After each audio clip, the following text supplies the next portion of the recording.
Hello and welcome back to part 15 of the D7 Battlecruiser build. Today we're actually going to work on the impulse deck, and, the engines and everything, getting the lights to work correctly, shining through the grille, and then also the light for the actual impulse engine itself coming out the back. We're going to get the clear plastic piece back there and installed so we can finally get this top glued down. So let's go take a look. Alright, here we are. I've just been working on the tops on both ships.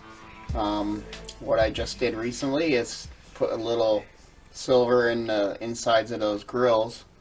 So I had to really thin it out really good to get it enough that it stays in there, but it doesn't block the light.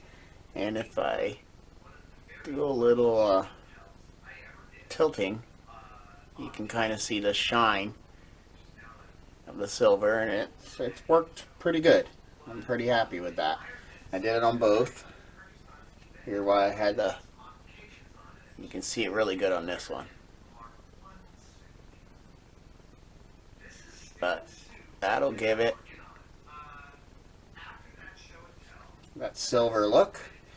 What I'm doing now is I put some silver tape on the inside of there.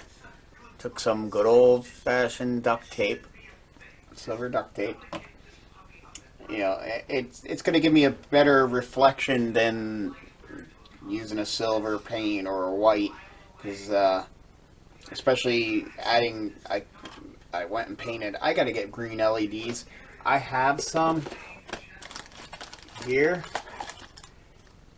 but this was an inexpensive kit, and these green bulbs do not look green. They look like an off yellow when you light them up. They don't shine that brilliant green.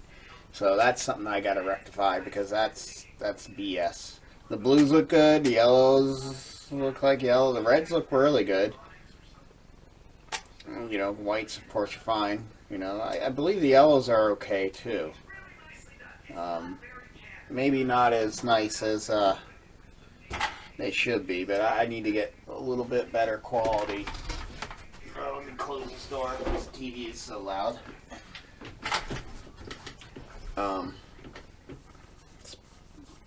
But the greens are horrible. They're such a, I don't know, let me get a battery and I can show you. They're not that great. Let's go a little 3-volt battery here. Then get one out of here.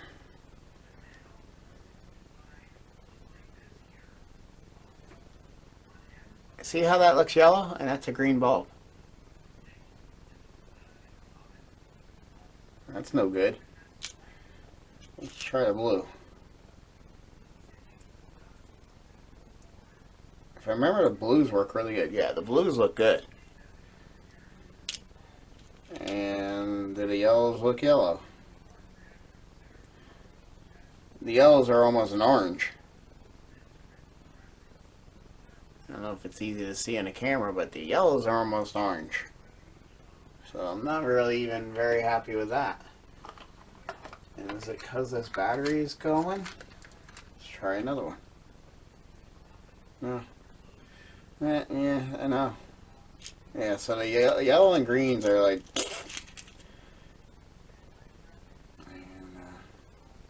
The reds look good. The reds and the blues look great. So I'm going to have to order some more colored bulbs. This was a really inexpensive kit, and it was only like a couple bucks. But still, a couple bucks, I should have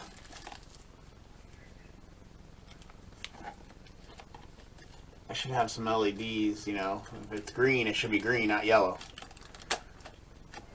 It's almost like,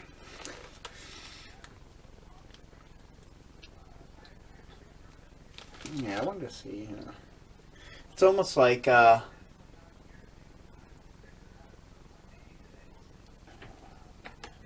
green looks more yellow than the yellow. So it's like, almost like if I wanted a yellow bulb, I'd be better off. And I don't think it's any difference between the 3mm. It's the same coating. And it's funny, you know. I mean, it's a very light coating, and I think that's probably the problem. They're not very, like...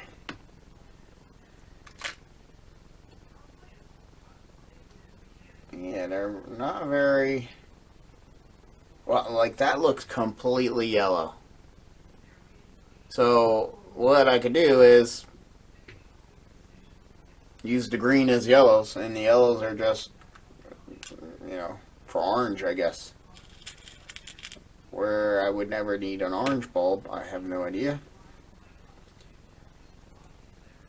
But that looks completely orange. And it is. So, yeah. I might as well write orange and yellow. So I do have yellow bulbs. It's just my yellow bulbs. When you look at them normally, my yellow bulbs are green. So, yeah. So I got red, orange, blue, and yellow. And white. It's hilarious how that... And I don't understand what is the reason for that, but it is, and it is what it is, so. LED bulbs are cheap, so I'll order some, you know, better quality ones where my greens will look green. Like my SMD LEDs, the green ones, they're green. And I probably could have done that and just put those in there, but oh well. Anyway. So it's easier for me to take whites and paint them green, and they look green. So I did that, and I actually just used the hull color from the Klingon ship for that. But it does dim it down quite a bit. So adding that silver tape really helped. I even did it on this, which is the red. The whole thing is red. The engine, the impulse engine, and the impulse grill is red. But this one we're going to do the impulse grill green for the Romulan, and I'm going to do the impulse engine blue. So what I have here is I went and painted... I had a clear piece of clear styrene, painted that transparent blue, and that'll give me the blue on that impulse engine.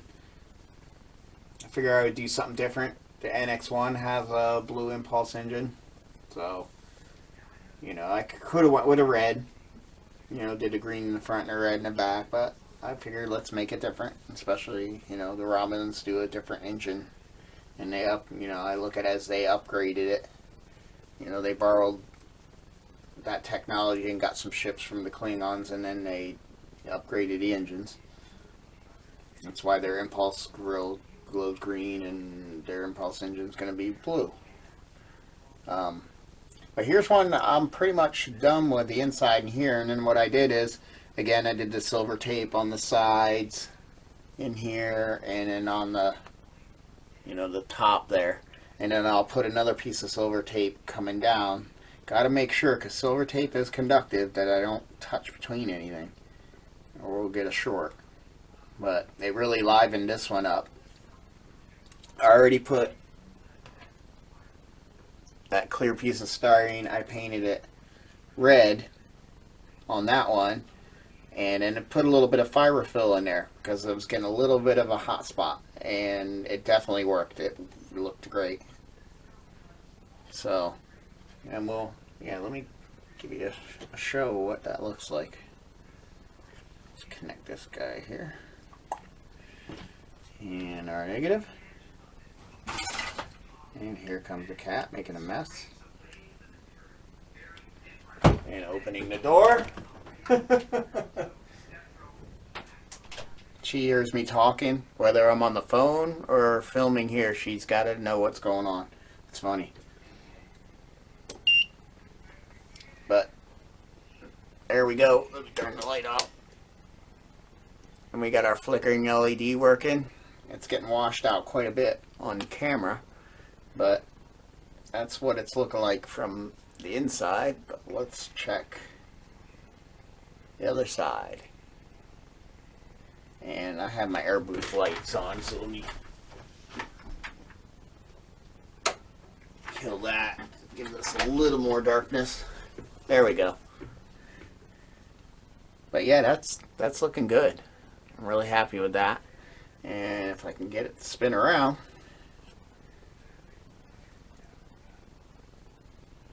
here's our impulse engine. Especially if I lock all that. And we got the flickering effect going. So I'm really happy with that. And this one was the hardest one because it was actually the lights going through the actual plastic, because they didn't, you know, on this older kit you actually put a piece, you're supposed to put a piece, but I just used Window Maker and let it set up on the Romulan ship, so it was just like a clear piece. And then of course I had to go and scrape the paint. Once I painted these, I had to scrape the paint off. But it's coming through the silver really good, and definitely no hot spots. Adding that fiber fill helped it fill out back here a little better, and you know, less of a hot spot. There's still a little bit of one. It's going to be hard to see in the camera, but there's still a little bit of one. But all in all, it's not bad at all. And the flickering effect is working great to give a little animation in this. So that is the Klingon version. Click that light back on.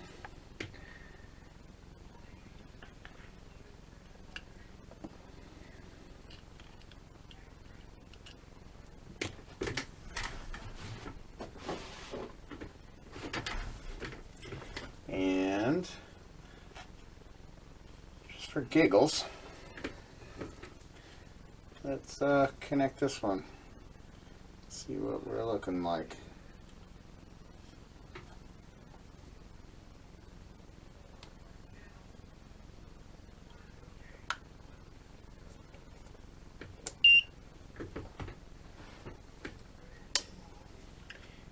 And as you can see, well, no, it's quite glaring at, but that's greener than the green bulbs. But this is a lot dimmer, but that's okay. I'm hoping once I put some silver tape blocking this way, I'm going to have the silver reflecting that way. That'll help give it some a little more brightness in there, but that'll work fine. I'm happy with that. And right now I haven't put the blue in, so that's just straight up white. And that's what we're going to do here in a minute. Is get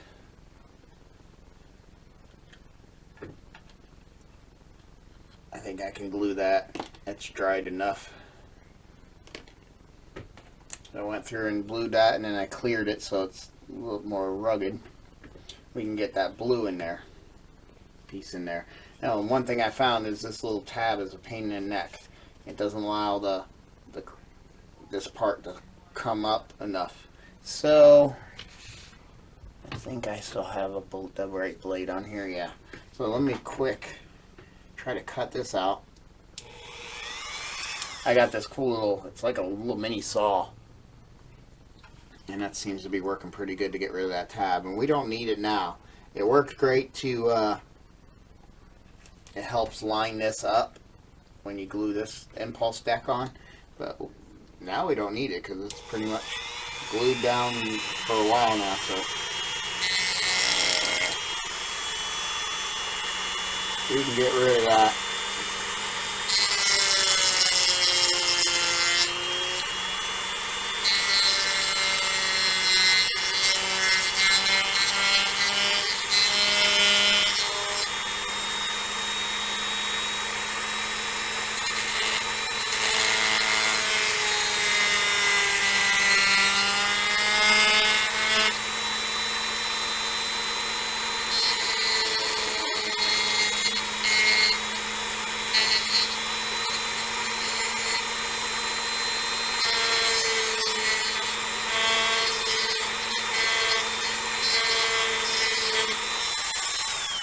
And then I'll have to move to the other cut wheel. But let's clean some of this plastic out. There's my blade.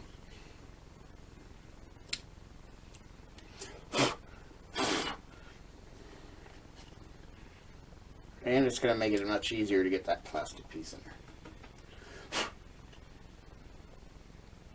It's looking good, but it still projects down. So we need to get rid of that part. We got it cleared out this way. And I do that because I found then I can get this little wheel in there and grind the rest of it out of the way. So let's do that.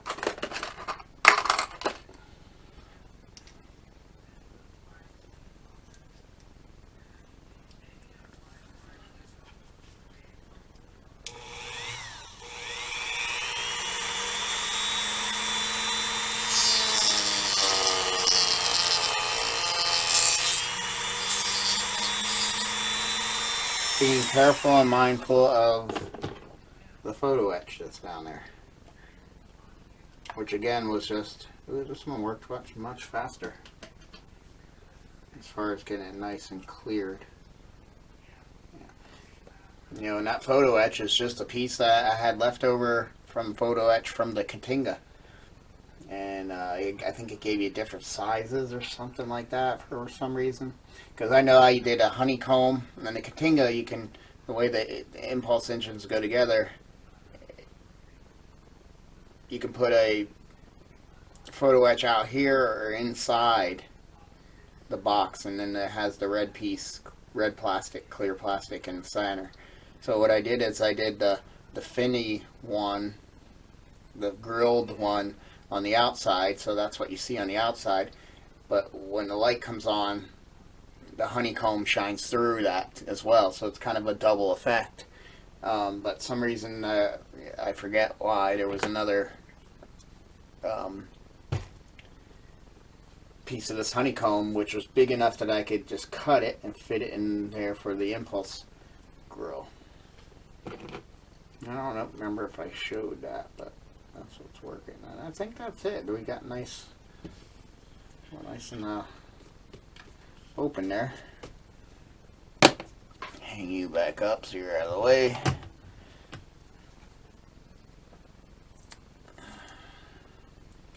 Let's see how you fit.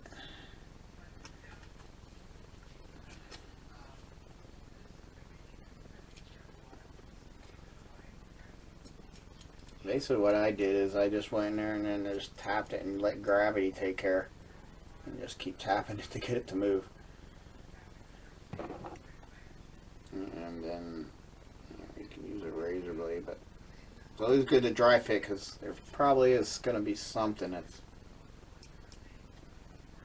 getting in the way, and there is. It's just some plastic still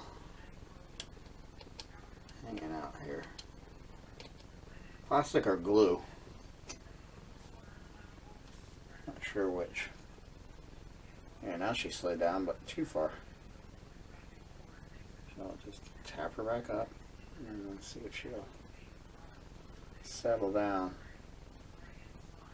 No, I still have something I gotta fix there. Whether the photo etch is, oh, there it goes.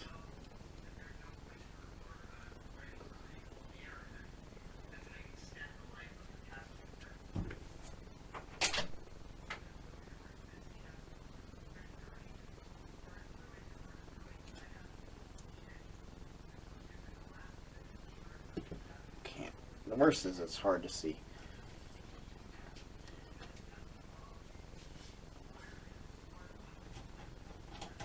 Now I'm going to want to clear a little more of that out. I might even have to bend the photo etch, might not be completely tight. She doesn't want to know if she wants to come in or out. She came in and then she wants to go back out. Ay, ay, ay. Usually she goes over in her bed. I have a cat bed in here, and she'll usually go over there and just relax and go to sleep because it's over by the heater.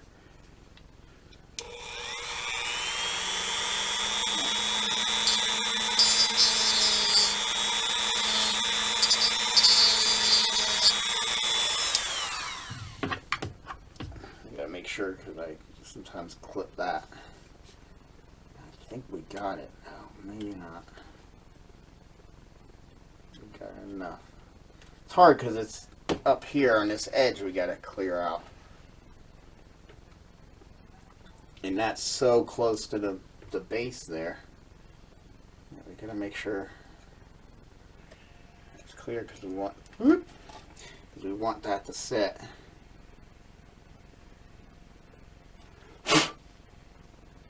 All the way down so we don't get any white light bleed. There we go. Look at that. That's what I wanted to, exactly what I wanted to happen. Now tap down right nice and flush. So now what we do is we find something to prop this again. And I don't remember what I used last time on the other one. Maybe I left it like that. There we go, because that's got a little lip there. Here we gotta get some window cement.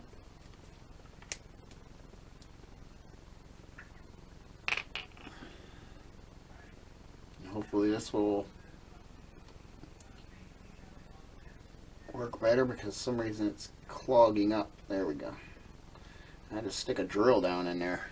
Drill bit down in there.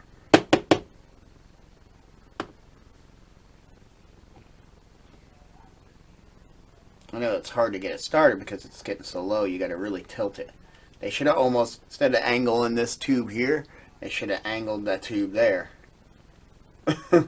That's what I would have done, because then when you do this, it forces it to go to the tip. But oh well. And then I have a brush that I use to, because otherwise it's just too hard to, you know, you stick that tube, if I stick that piece in there, it'll just splash it out so fast. And I'll start tacking it down. And it gives you time to move it, like if it wants to move. Like as soon as I touch that bottom left corner, the right side went up.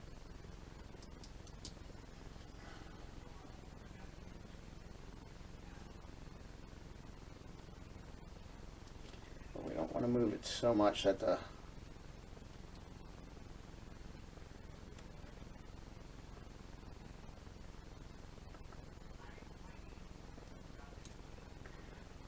window cement wants to get in between the plastic and the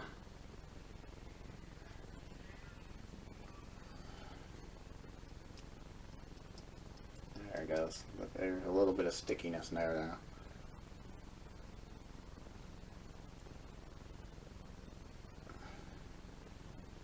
I don't want it to get behind it and get between the grill and the clear plastic, because then it just, it's not too bad because, you know, this will dry clear. But this one, photo etch, has got a little bit of a curve to it, so I might actually have to go in there and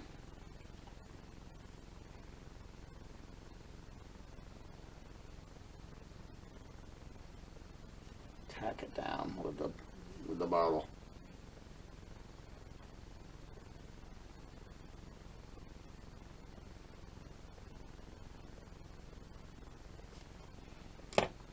It's moving much more on this one than it did on the other one. The other one didn't move at all. Once I got a corner tacked down, it pretty much settled, stayed.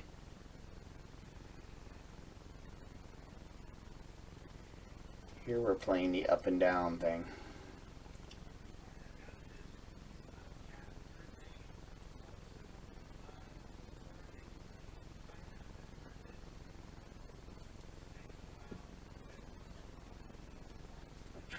And see how much is actually. It's gonna be too hard. The light's not gonna.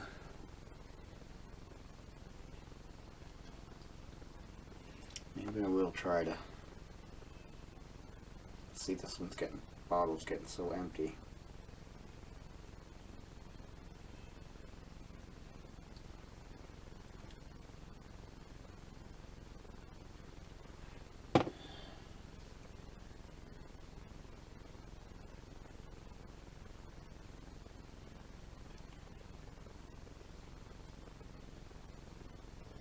Just gotta go over.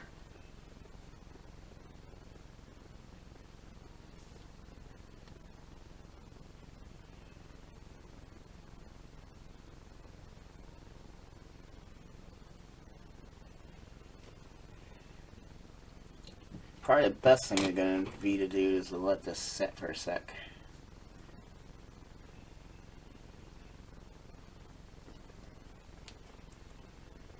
So it doesn't keep moving on me.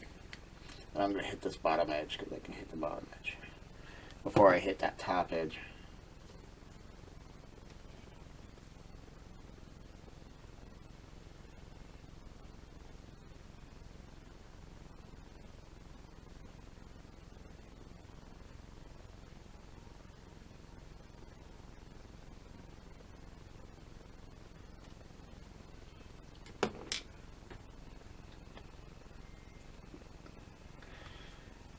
Yeah, I'm going to let that sit for a sec.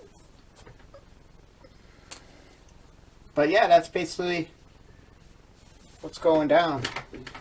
It's coming along good. Once that's in there good and secure, I'll take a little bit of the fiber fill and fill that in so she's in this position. But I figure I'd give you an update.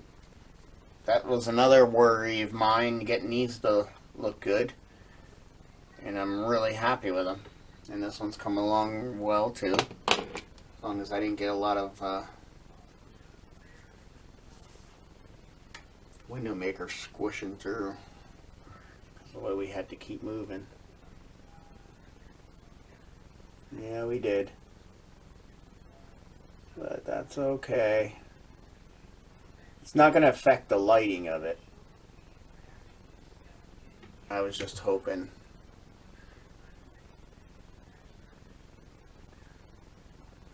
Well, it went all the way across. Yeah, it flowed all the way to the back. So that'll help it glue it to the grill. So it's going to be fine. As long as it did it to the whole thing. I was afraid I would just get the corners. And no, the whole grill got window maker in it. And that's another thing I could have done. I could have just put window maker on the honeycomb grill. And instead of a clear piece of plastic, but the clear piece of plastic was so much easier to paint, and I can just insert it later. So that's why I went that route.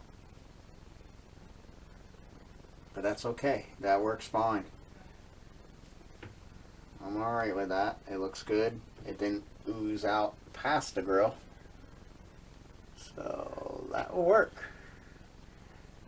Because I think I even got a little bit on the corners here, and it's not too bad.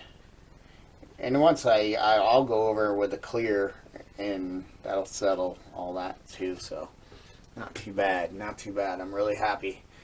So I'm gonna let that set up, and then when we come back, I think I'm gonna start painting these parts.